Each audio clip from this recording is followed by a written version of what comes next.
Hello guys. आज हम start कर रहे हैं चैप्टर नंबर 9 कॉलम। चैप्टर 9 है कॉलम। ठीक है, तो कॉलम होता क्या है फर्स्टली देखने वाले हैं उसकी डिफिनीशंस वगैरह को और क्लासिफिकेशन ऑफ कॉलम। ठीक है, कि कॉलम को कितने प्रकार से वर्गीकरण यानी बांटा जा सकता है, क्लासीफाई किया जा सकता है। तो फर्स्टली देख लेते हैं कॉलम होता क्या है।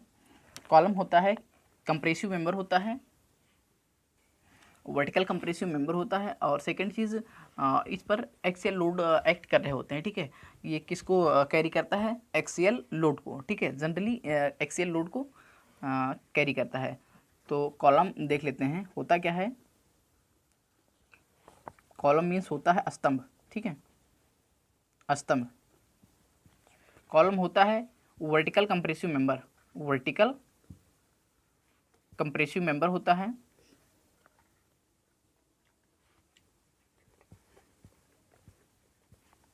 ठीक है, यानी ऊर्ध्वाधर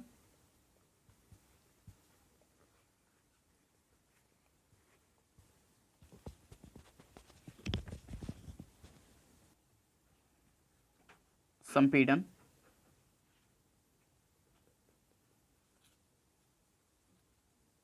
मेंबर होता है, वर्टिकल कंप्रेसिव मेंबर। ठीक है,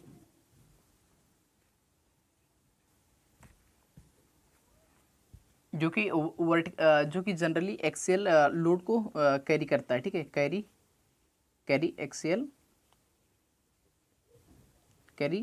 एक्सियल लोड। ठीक है, या लॉन्गिट्यूडनल एक्सियल लोड। ठीक है, ये हो गया। कॉलम को चेक करने के लिए देखते हैं जब इफेक्टिव लेंथ, कॉलम का इफेक्टिव लेंथ के बारे में अभी बात करते हैं कि इफेक्टिव लेंथ क्या होता है। जैसे कि कोई ये कॉलम है। ठीक है, कोई कॉलम है, तो अगर इस पर लोड डाला जाए, ठीक है, मान लो एक्चुअली लोड डाला जा रहा है, ये लोड डाल रहे हैं। ठीक है, इस पर लोड डाल रहे हैं, तो ये क्या होगा? कंप्रेस होगा, यानी कि यहाँ से देखा जाए तो समथिंग ऐसे डिफ्लेक्ट हो जाएगा। ठीक है, तो ये जो जो डिफ्लेक्ट जितना पोर्शन हुआ, इन्फ्लुएंस हुआ है। ठीक है, तो इसी लेंथ को क्या कहते हैं? Effective length. L effective length कहते हैं। ये टोटल लेंथ क्या कितना था? एल। ठीक है, इसको बताएंगे कि इंड कंडीशन के आधार पर इफेक्टिव लेंथ को डिटरमाइन करते हैं। ठीक है, इसको आगे हम बताएंगे। तो यहाँ पर कॉलम जो होगा, जो इफेक्टिव लेंथ तथा लीस्ट लेटरल डायमेंशन मीन्स, जो ये कॉलम रहेगा तो इसमें ये कॉलम है जो इसको 3D में देखें ऐसे, तो ये इसकी समथिंग ये विड्थ होगी और डेप्थ होगी, ये विड्थ होगी और ये डेप्थ होगी। ठीक है, और ये क्या है? ये लेंथ है कॉलम की। ठीक है, तो विड्थ और लेंथ है, इनमें से जान लो ये विड्थ वी है और डेप्थ डी है। ठीक है, ये तो इन दोनों से में जो मिनिमम वैल्यू होगी उसी को ले लेते हैं लीस्ट लेटरल डायमेंशन, यानी effective length upon least lateral dimension. Least lateral dimension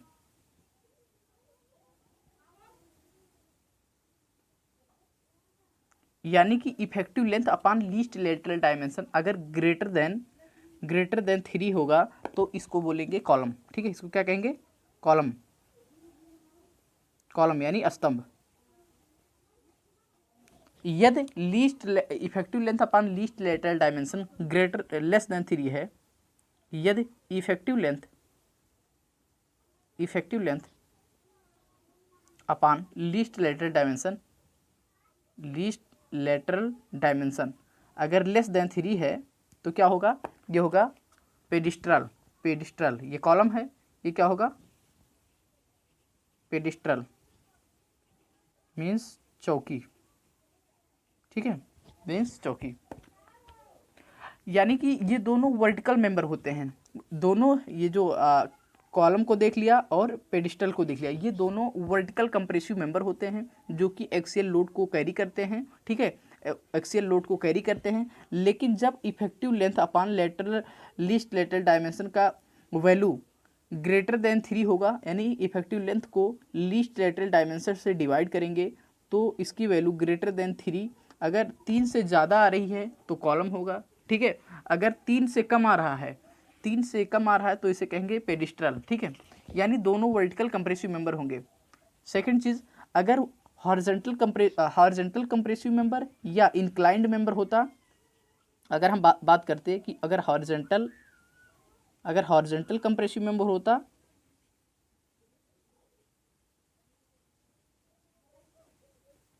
या कुछ एंगल पर इंक्लाइंड होता, ठीक है, या इंक्लाइंड कंप्रेसिव मेंबर होता, ठीक है, इंक्लाइंड कंप्रेसिव मेंबर होता तो इसको क्या किस नाम से डिफाइन करते हैं, यानी कि तो इसको बोलते स्ट्रट, ठीक है, स्ट्रट या स्ट्रेस बोलते स्ट्रट, ठीक है। इस मीन्स क्या होता है, टेके या संपीटांग, ठीक है। अभी यहाँ पर सिर्फ देखा है कि कॉलम क्या होता है, कॉलम कैसे डिफाइन करेंगे। वर्टिकल कंप्रेसिव मेंबर होता है, वर्टिकल कंप्रेसिव मेंबर कॉलम भी होता है, पेडिस्टल भी होता है, दोनों एक्सियल लोड को कैरी करता है, ठीक है। लेकिन जब लीस्ट रिलेटेड डायमेंशन तथा इफेक्टिव लेंथ तथा लीस्ट रिलेटेड डायमेंशन का रेशियो ग्रेटर देन 3 होता तो इसे कॉलम बोलते हैं, अगर लेस देन 3 होता तो इसे पेडिस्टल बोलते हैं, ठीक है। सेकेंड चीज़, जब वर्टिकल कंप्रेसिव मेंबर हो या इंक्लाइंड कंप्रेसिव मेंबर होगा तो उसे स्ट्रट बोलते हैं, ठीक है, स्ट्रट या टेके या संपीटांग, ठीक है। नाउ हमारा नेक्स्ट पॉइंट, अभी तक हमने देख लिया कॉलम के बारे में, कॉलम को कैसे डिफाइन करेंगे, पेडिस्ट्रल क्या होता है, स्ट्रट क्या होता है। अब हम देख रहे हैं कि कॉलम की क्लासिफिकेशन करना हो तो किस आधार पर करेंगे। तो फर्स्टली हम देख लेते हैं इसमें किस आधार पर करेंगे, on the basis of loading. अगर लोडिंग यानी कि कॉलम पर लोडिंग लग रही है, कॉलम तो कोई भी कंप्रेसिव मेंबर होगा, ठीक है। अगर 3D में देखें तो ऐसे दिखेगा, कोई भी कंप्रेसिव मेंबर होगा, उस पर लोड लग रहा होगा, ठीक है, उस पर लोड लग रहा होगा तो क्या चीज़ है, कॉलम पर कंप्रेसिव लोड लग रहा होगा, यानी कंप्रेसिव मेंबर है, वर्टिकल कंप्रेसिव मेंबर है। अगर इसको क्लासीफाई करना होगा तो टाइप्स ऑफ लोडिंग के अकॉर्डिंग कर सकते हैं कि लोड कैसे लग रहा है, यानी उसके एक्सिस के अलोंग लग रहा है, मीन्स उसके सीजी से पास हो रहा है जो लोड लग रहा है, या उसके कुछ डिस्टेंस यानी जो इसेंट्रिक लोडिंग लग रही है, या सेकेंड चीज़ उसमें जो रीइंफोर्समेंट करते हैं उसके आधार पर क्लासीफाई किया सकता है, ठीक है। नेक्स्ट चीज़ है क्लासिफिकेशन किया जा सकता है on the basis of slenderness ratio क्या होता है उसको आगे डिफाइन करने वाले हैं, ठीक है, कि स्लेंडरनेस रेशियो क्या होता है। पहले शॉ में हम पढ़ चुके हैं इसको, ठीक है, लेकिन दोबारा यहाँ पर सब कुछ डिफाइन करेंगे, ठीक है। तो फर्स्टली देख लेते हैं क्लासिफिकेशन कैसे करेंगे। क्लासिफिकेशन करने के लिए यहाँ पर हम 3 प्रकार से कर सकते हैं। Firstly on the basis of slenderness ratio, first classification होगा on the basis of slenderness ratio, ठीक है। तो लिख लेते हैं classification of cylinder on the basis of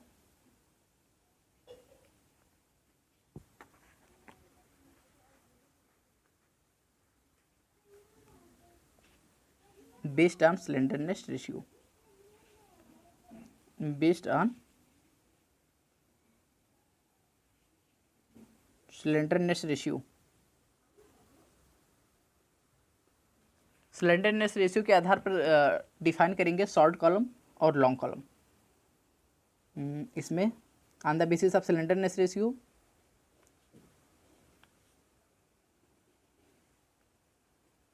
column को 2 पार्ट में डिवाइड करेंगे, क्लासीफाई करेंगे। फर्स्टली हो जाएगा शॉर्ट कॉलम और एक हो जाएगा लॉन्ग कॉलम। शॉर्ट कॉलम, दूसरा हो जाएगा लॉन्ग कॉलम, ठीक है। नेक्स्ट है बेस्ड ऑन रीइंफोर्समेंट, ठीक है, based on reinforcement.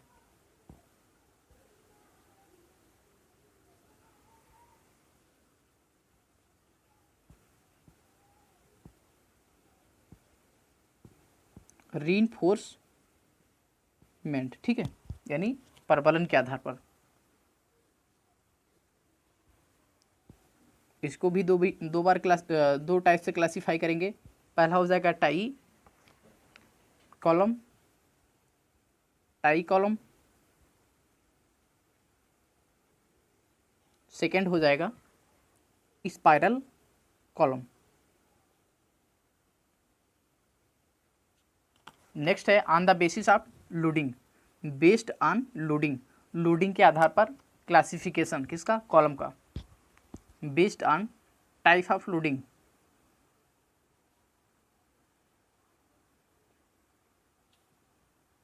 Based on type of loading.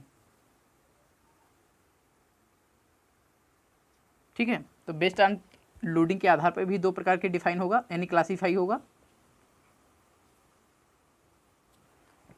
एक हो जाएगा uniaxial,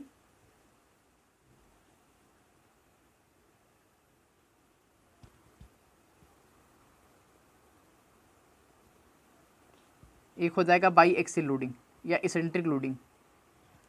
uniaxial loading and by axial loading या इसेंट्रिक लोडिंग, इसेंट्रिक लोडिंग या बाई एक्सियल लोडिंग। ठीक है,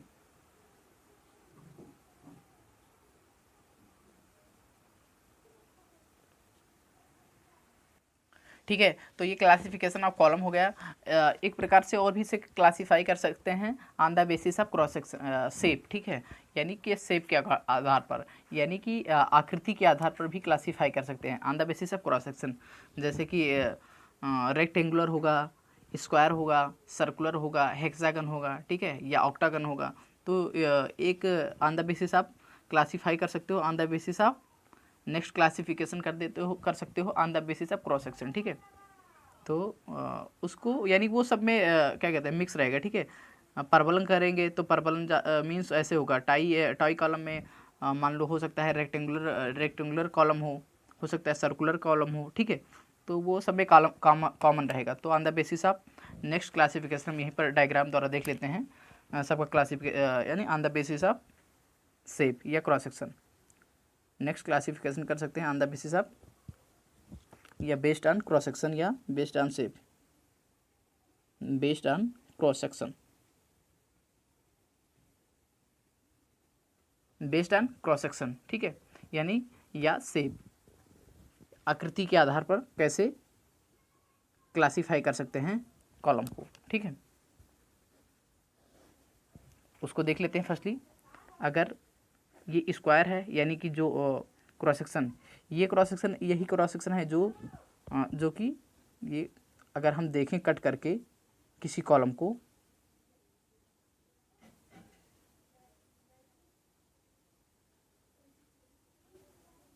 तो समथिंग ऐसे दिखेगी।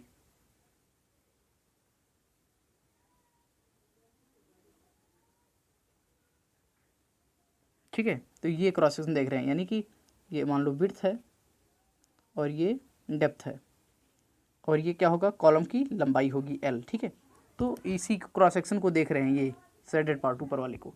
तो उसी को मान लो अगर B और D की वैल्यू जब दोनों बराबर हो जाएगी तो ये कौन सा कॉलम हो जाएगा, स्क्वायर कॉलम हो जाएगा। ठीक है, on the basis of shape या क्रॉस सेक्शन के बेस पे देख रहे हैं, स्क्वायर कॉलम हो जाएगा। अगर B या D ग्रेटर एक दूसरे से दोनों का क्रॉस सेक्शन, दोनों का डायमेंशन अगर B does not equal to D होगा तो कैसा हो जाएगा, ये रेक्टेंगुलर कॉलम हो जाएगा, रेक्टेंगुलर कॉलम होगा। अगर ये सर्कुलर रहे, यानी कि कुछ डायमीटर में रहे, तो एक कैसा हो जाएगा, ये हो जाएगा सर्कुलर कॉलम हो जाएगा, सर्कुलर कॉलम। नेक्स्ट है ये हेक्सागन हो सकता है, यानी जिसमें 6 कोने रहेंगे, 1 2 3 4 5 6। ठीक है, तो कैसा कॉलम हो जाएगा, ये हेक्सागन कॉलम, यानी षटभुजाकार स्तंभ। ठीक है, अगर 8 भुजा रहे तो ये क्या कैसा हो जाएगा, ऑक्टागन। ठीक है, ये कैसा हो जाएगा, ऑक्टागन। 1 2 3 4 5 6 7 8।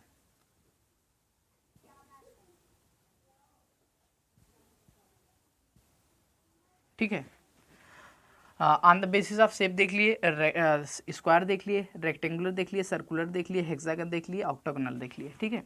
और प्रकार के हो सकते हैं, हो सकता है एल टाइप हो जाए, टी शेप हो जाए, आर्क टाइप हो सकता है, ठीक है, on the basis of arc ये शेप, ठीक है। तो अब हम यहाँ पर देखने वाले हैं on the basis of slenderness ratio. Slenderness ratio के आधार पर शॉर्ट कॉलम क्या होता है, लॉन्ग कॉलम क्या होता है। तो फर्स्टली सिलेंडरनेस रेशियो को देख लेते हैं क्या होता है। सिलेंडरनेस रेशियो होता क्या है, ठीक है।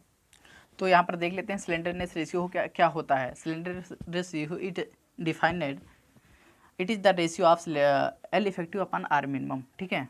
अगर सिलेंडरनेस रेशियो को डिफाइन करें तो इसको डिफाइन करेंगे, it is the ratio of l effective upon r minimum. तो आर मिनिमम क्या होता है, एल इफेक्टिव क्या होता है। तो बताया है इफेक्टिव लेंथ, इफेक्टिव लेंथ के बारे में पहले चर्चा कर लिया था कि इफेक्टिव लेंथ जो होता है कॉलम में जितनी प्रभावी लंबाई होती है वही होती है सिलेंडरनेस रेशियो, ठीक है, सॉरी वही होती है इफेक्टिव लेंथ। तो यहाँ पर बताया भी सिलेंडरनेस रेशियो के बारे में कि l effective upon r minimum होता है। आर मिनिमम क्या होता है, ये होता है मिनिमम लीस्ट रेडियस या होता है minimum radius of gyration, minimum radius of gyration. Define कैसे करते हैं इसे,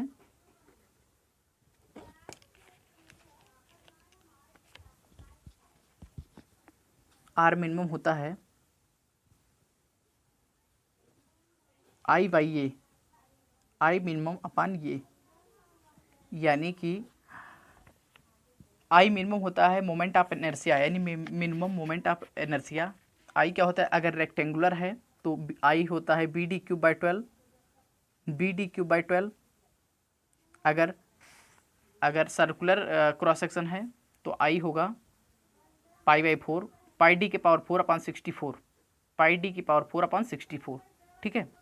पाई डी के पावर 4 अपॉन 64 जब होगा सर्कुलर सेक्शन, ये यानी कि जो क्रॉस सेक्शन होगा कॉलम का, अगर होगा सर्कुलर क्रॉस सेक्शन, सर्कुलर तो होगा पाई डी की पावर 4 अपॉन 64। अगर होगा रेक्टेंगुलर सेक्शन होगा या स्क्वायर सेक्शन होगा तो होगा बी डी क्यूब बाई 12, ठीक है। तो अगर सिलेंडरनेस रेशियो की वैल्यू ग्रेटर देन 12 हो जाती है या आती है कैलकुलेट करने के बाद में तो होगा लॉन्ग कॉलम, अगर लेस देन 12 आ रही है तो इसका मतलब शॉर्ट कॉलम होगा। तो यहाँ पर शॉर्ट कॉलम और लॉन्ग कॉलम को देखने वाले थे, शॉर्ट कॉलम और लॉन्ग कॉलम के बारे में देखने वाले थे, ठीक है। तो शॉर्ट कॉलम क्या होगा, जब सिलेंडरनेस रेशियो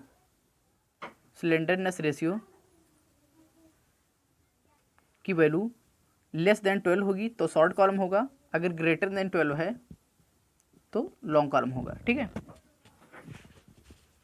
तो ये हो गया हमारा classification based on slenderness ratio, classification of column based on slenderness ratio. Short column long column को देख लिया, शॉर्ट कॉलम जब सिलेंडरनेस रेशियो लेस देन 12 होगा तो शॉर्ट कॉलम होगा, लॉन्ग कॉलम होगा जब सिलेंडरनेस रेशियो ग्रेटर देन 12 होगा, ठीक है। हमारा नेक्स्ट क्लासिफिकेशन है types of column based on reinforcement, ठीक है, रीइंफोर्समेंट के आधार पर कॉलम का वर्गीकरण, ठीक है।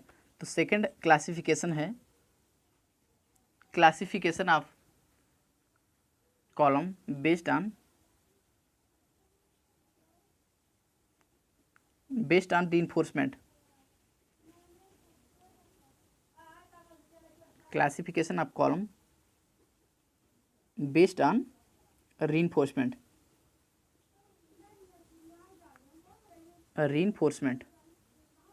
ठीक है। तो इसमें देख लेते हैं क्या बताया था, पहला बताया था टाई कॉलम और दूसरा बताया था स्पाइरल कॉलम, ठीक है। पहला बताया था टाई कॉलम, दूसरा बताया था स्पाइरल कॉलम। तो फर्स्टली देख लेते हैं फर्स्ट क्या बताया था, टाई कॉलम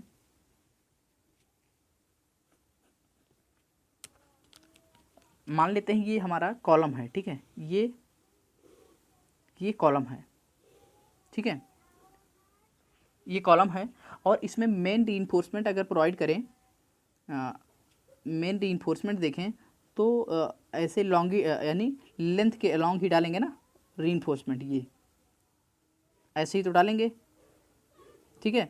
तो इस रीइंफोर्समेंट को क्या करने, बकल या डिफ्लेक्ट होने से बचाने के लिए, ठीक है, बचाने के लिए क्या करते हैं, इसको हम ट्रांसवर्स रीइंफोर्समेंट बार यानी टाई बार से क्या करते हैं, टाई बार से इसको बांध देते हैं, टाई बार से बांध देते हैं। तो कैसे, जैसे इसको ऐसे, ठीक है, कुछ स्पेसिंग होगी, कुछ स्पेसिंग मुझे पता रहेगी, उसके अकॉर्डिंग उसके आधार पर क्या करेंगे, उतनी स्पेसिंग उतनी दूरी पर क्या करेंगे, उसको बांध देंगे, ऐसे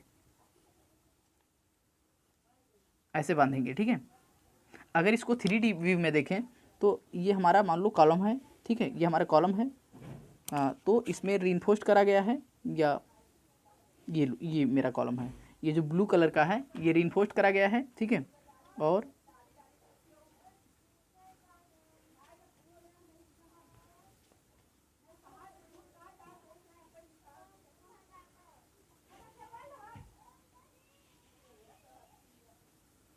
इसको अगर 3D में देखें तो ऐसे मान लो 4 बार डाले गए हैं, तो यहाँ से दिख रहा होगा ये 2 1 3 1 4, ठीक है। यहाँ भी स्टील बार डाली गई है, ठीक है। और मान लेते हैं यहाँ भी स्टील बार डाली गई है। तो कैसे बांधेंगे इसे, ऐसे इसको यहाँ पर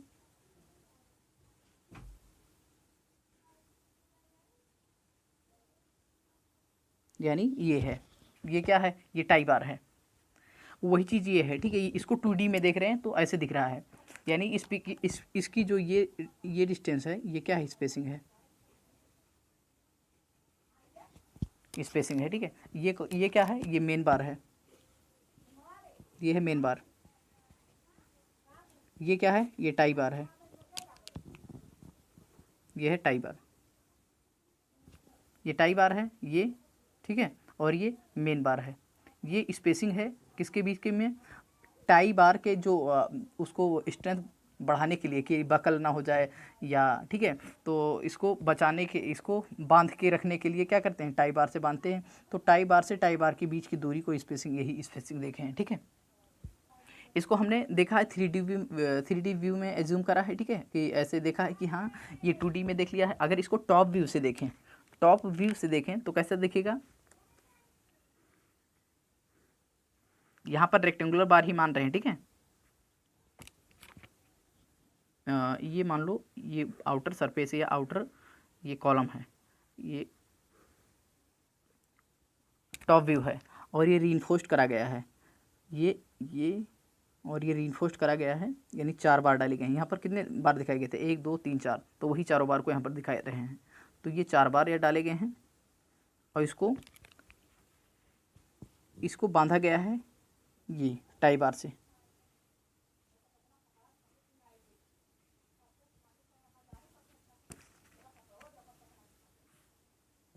ठीक है। तो ये टॉप व्यू से दिख रहा है। ये जो 4 बार हैं, ये चारों बार, ये क्या है, मेन रीइंफोर्समेंट है या मेन बार है, मेन बार है या मेन रीइंफोर्समेंट बार है, ठीक है। क्लासिफिकेशन ऑफ टाई बार के क्लासिफिकेशन बेस्ड ऑन रीइंफोर्समेंट देख रहे हैं। तो पहला देखा टाई बार की, जो टाई बार से बांधा गया है ये, ठीक है। ये जो मेन रीइंफोर्समेंट है टाई बार से बांधा गया है, ठीक है। तो ये हो गया, इसका मतलब इसमें टाई बार में देख रहे हैं कि जब इस पर लोड डाला जा रहा है, मान लो कि एक्चुअली लोड डाला जा रहा है, ठीक है, कोई पी लोड इस पर डाल रहे हैं। जब पी लोड डाल रहे हैं तो क्या हो रहा है, रीइंफोर्समेंट में आ रहा है। तो ये ट्रांसवर्स जो बार डाले गए हैं टाई बार से, यानी बांधे गए हैं, जिस बार से बांधे गए हैं ये मेन रीइंफोर्समेंट बार, तो ये क्या कर रहे हैं, ये इंक्रीज मतलब स्ट्रेंथ को इंक्रीज कर रहे हैं, increase the strength when applied the load. जब लोड अप्लाई किए जाते हैं तो ये लॉन्गिट्यूडनल या मेन रीइंफोर्स्ड बार की क्या करते हैं, स्ट्रेंथ को इंक्रीज करते हैं। कैसे करके, यानी बांध करके उसको अपने स्थान पे रोके हुए रहते हैं। नहीं तो अगर ये टाई बार ना डालें तो हो सकता है बकलिंग आ जाए, ठीक है, बकलिंग हो जाए और इसकी स्ट्रेंथ जो स्टेबिलिटी है वो थोड़ी कमज़ोर पड़ जाएगी, इसलिए टाई बार डालते हैं, ठीक है। नेक्स्ट हम देखेंगे स्पाइरल बार, ठीक है। पहला देख लिया क्लासिफिकेशन ऑफ रीइंफोर्समेंट बार में पहला पॉइंट देख लिया टाई बार, टाई कॉलम। अब नेक्स्ट देख लेते हैं स्पाइरल कॉलम। तो रीइंफोर्सिंग के आधार पर सेकंड हमारा कॉलम जो होगा स्पाइरल कॉलम होगा, ठीक है। पहला देख लिया टाई कॉलम, दूसरा होगा स्पाइरल कॉलम, ठीक है। स्पाइरल कॉलम को अगर हम देखें साइड व्यू से देखें, ठीक है, तो ऐसे दिखाई देगा, यानी ये जो है ये लॉन्गिट्यूडनल रीइंफोर्समेंट है, ठीक है, रीइंफोर्समेंट है, और ये जो है ये स्पाइरल बार है, ठीक है, स्पाइरल बार है। इसका साइड व्यू देखेंगे तो ऐसे दिखेगा। इसका मेन बार ये है, ठीक है, ये मेन बार है, और ये क्या है, अगर हम देखें तो ये यहाँ पर टच हुआ है, ये इधर, तो इससे इसके दोनों के बीच के दूरी को क्या कहेंगे, पिच बोलते हैं, ठीक है, पिच। स्पाइरल बार है, ये स्पाइरल बार, ठीक है, और ये है लॉन्गिट्यूडनल या मेन बार है, लॉन्गिट्यूडनल बार या मेन बार। अगर हम इसका टॉप व्यू से देखें, इसको टॉप व्यू से इसको या क्रॉस सेक्शन कट करके देखें, क्रॉस सेक्शन कैसा दिखाई देगा, तो क्रॉस सेक्शन देख लेते हैं। ये इसका क्रॉस सेक्शन ऐसे दिखाई देगा, ठीक है, कि ये है ये चीज, ठीक है, बाहर का। ये मेन रीइंफोर्समेंट यानी ऐसे डाले जाएंगे। ये जो मेन बार है, मेन बार, ठीक है, लॉन्गिट्यूडनल बार, ये मेन बार है,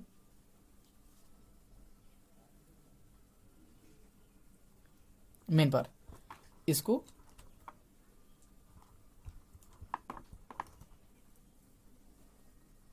ऐसे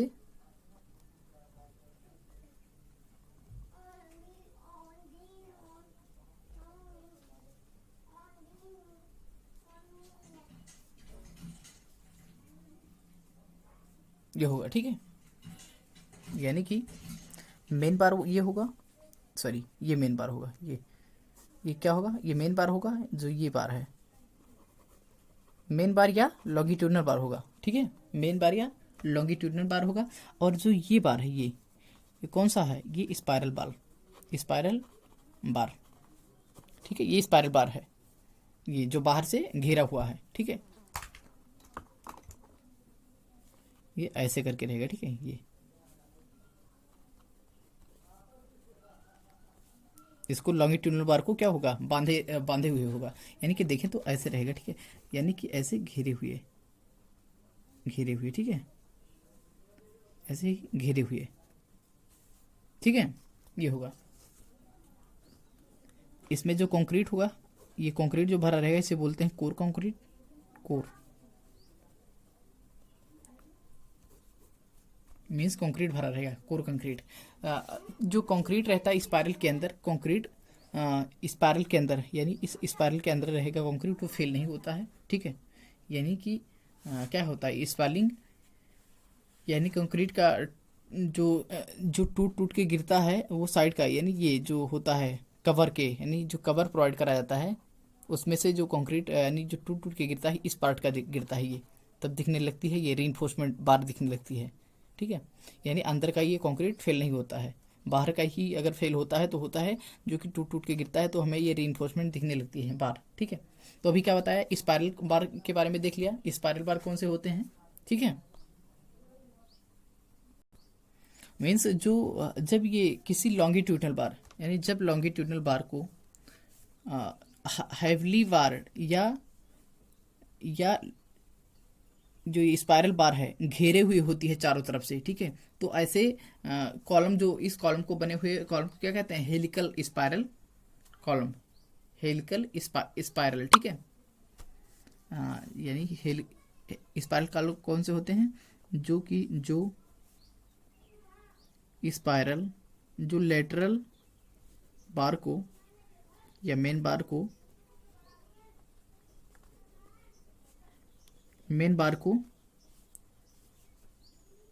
को चारों तरफ से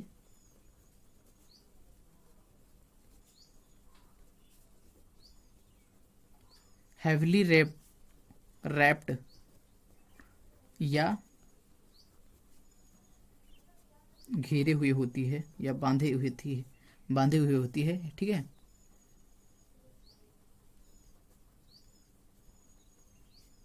तो ये कौन सी क्या कहलाती है, हेलिकल स्पाइरल, ठीक है। तो अभी तक देख लिया हमने classification on the basis of shape देख लिया, यानी क्रॉस सेक्शन के आधार पे देख लिया। स्लेंडरनेस के रेशियो के आधार पे देख लिया, स्लेंडरनेस रेशियो के आधार पे शॉर्ट कॉलम लॉन्ग कॉलम को देख लिया, और रीइंफोर्समेंट के आधार पर देख लिया टाई कॉलम और स्पाइरल कॉलम। नेक्स्ट चीज अभी एक बचा है क्लासिफिकेशन, जो है on the basis of loading, यानी लोडिंग के आधार पर क्लासिफिकेशन ऑफ कॉलम। यानी नेक्स्ट बचा है c part, classification of column on the basis of loading.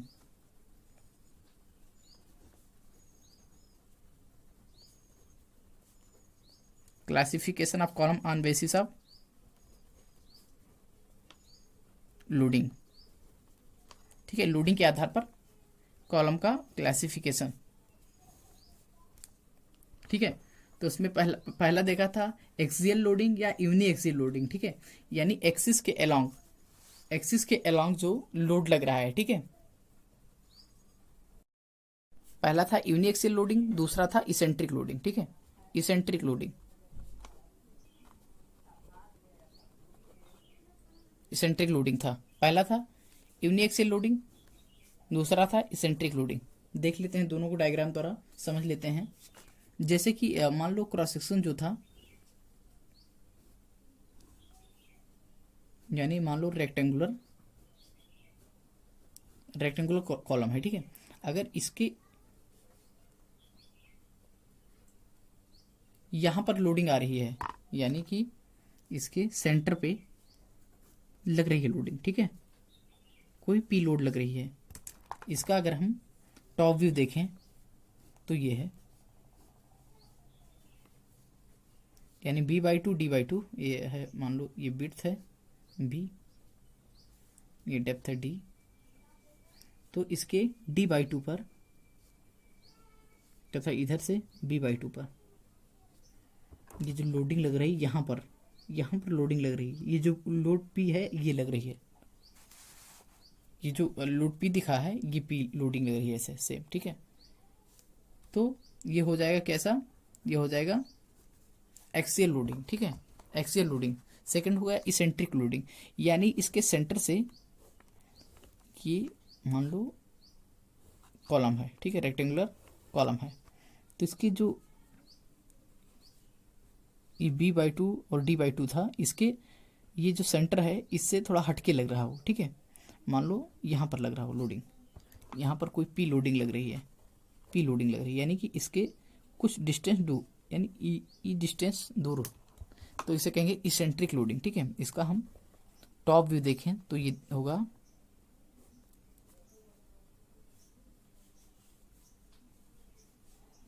ठीक है, तो इससे सेंटर से ओरिजिन से यहाँ से ई डिस्टेंस दूर लग रही है लोडिंग। ठीक है, तो ये क्या, इसे क्या कहेंगे इसेंट्रिक लोडिंग। और इसेंट्रिक लोडिंग कॉलम ये होगा यूनी एक्सिली लोडिंग कॉलम या एक्सिली लोडिंग कॉलम। ठीक है, यानी कि देखो या तो यहाँ लग रहा है, या तो कैसा हो सकता था, यहाँ लग रहा होता तो कैसे करेंगे, इधर से मान लो कितना हो जाता, अगर यहाँ लोड लग रहा होता तो इधर से ई हो जाता ई एक्स, इधर से ई वाई हो सकता था, ऐसे लग रहा हो।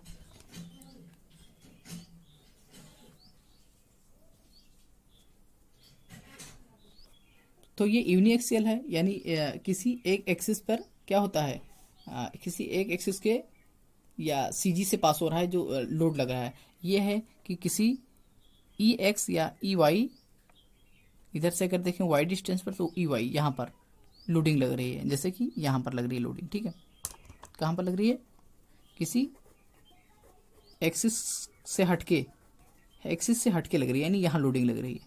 तो इधर से मेजर करेंगे तो ई एक्स डिस्टेंस दूर लग रही है, इधर से देखेंगे तो ई वाई, तो ये टोटल क्या हो जाएगा, ये ई हो जाएगा। यानी कि कैसे देखेंगे, इसको मेजर करना हो कि यहाँ से जो सेंटर, ये सेंटर है ओरिजिन पॉइंट है, इससे कितनी डिस्टेंस दूर, तो ये ऐसे ही तो है, यानी मान लो ये सेंटर था, इधर से ई एक्स, इधर से ई वाई दूरी पर ये। ठीक है, तो ई एक्स ये हो गया, ई वाई ये हो गया, तो ये कितना हो जाएगा, ई इक्वल टू क्या हो जाएगा, eccentricity E X square plus E Y square, eccentricity हो जाएगा।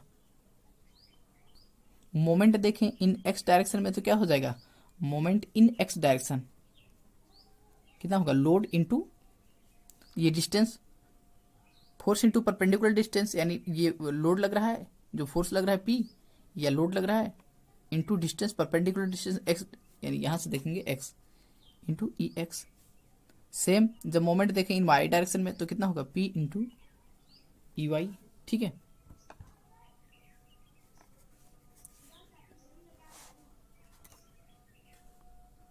तो यानी कि यहाँ पर आज हमने देखा है कि सिर्फ कॉलम के डिफिनेशंस वगैरह और इसका क्लासिफिकेशन, कॉलम के बारे में शॉर्ट एनालिसिस की, उसके बाद में इसके क्लासिफिकेशन के बारे में देखा, यानी कितने प्रकार से क्लासिफाई किया जा सकता है कॉलम को। ठीक है, उसको देख लिया, किस प्रकार के देखा है classification of column on the basis of slenderness ratio, दूसरा देखा on the basis of type of reinforcement. ठीक है, यानी कि टाई है, टाई रीइंफोर्समेंट या स्पाइरल। और नेक्स्ट देखा टाइप ऑफ लोडिंग के आधार पर कॉलम को क्लासिफिकेशन किया। ठीक है, यूनिएक्सियल लोडिंग या एसेंट्रिक लोडिंग। ठीक है, और on the basis of cross section या शेप या क्रॉस सेक्शन के आधार पर कॉलम को क्लासिफाई किया। ठीक है, तो आज हमने चैप्टर नंबर 9 में कॉलम का बेसिक इंट्रोडक्शन देख लिया है। ठीक है, नेक्स्ट डे इसको आगे इसके कुछ एजम्पशंस वगैरह जो हैं उसको देखेंगे। ठीक है, और एंड कंडीशंस के बारे में देखेंगे कि कॉलम की एंड कंडीशन जो इफेक्टिव लेंथ होती है वो कैसे डिटरमाइन करते हैं और इसकी एंड कंडीशंस क्या हैं। ठीक है, थैंक यू।